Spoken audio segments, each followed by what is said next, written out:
Менин жолдошум мени аябай капа кылат, жакшы сөз айтпайт. Мен эч кимге айта албай сизге жазып жатам.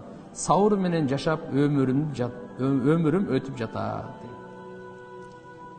Тугандар, биз Кудайга шүгүр дешибиз керек. Алла Таала бизге ислам динди берди. Пайгамбарыбыз өзү үлгү. Пайгамбарыбыз Мухаммад алейхиссалам аял кишиге, аял затына өтө боорукер, өтө ырайымдуу, алардын ошо көп сүйлөгөнүнө, алардын анча-мынча кемчилдиктерине сабырдуулукка чакырып кеткен да. Ошон үчүн мына жерге разы эми сиздин өмүр жолдошуңуз болуп аткандан кийин эң жакшы сөздү аялыңызга айтышыңыз керек. Эң жакшы мүнөздү аялыңызга көрсөтүңүз. Пайгамбарыбыз айткан: "Хойрукум ли ахлихи". Силердин эң мыктыңар аял бала чакасына жакшыңар деген.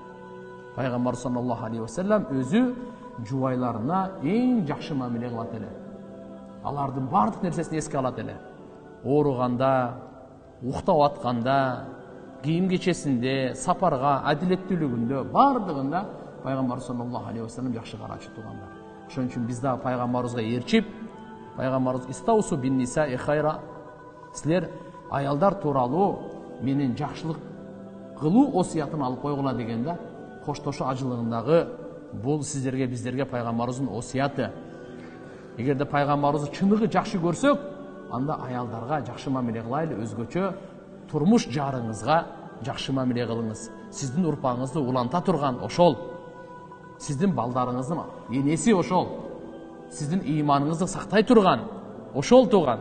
Эртеге кыямат күнү ошон үчүн сиз сөзсүз жооп бересиз. Алла Кур'анда айткан: "Ала куллукум раин ва куллукум мас'ун ан раияти". Кабардар, ар бириңер жоопкерсиңер, кол алдыңарга жооп бересиңер. Аял бала чакабызга биз кыямат күнү жооп берет экенбиз тугандар. Я айюхаллазина аману қу анфусакум ва ахликум нара. Иман келтиргендер, өзүңөрдү жана аял бала чакаңарды дозоктун отунан сактагыла дейт.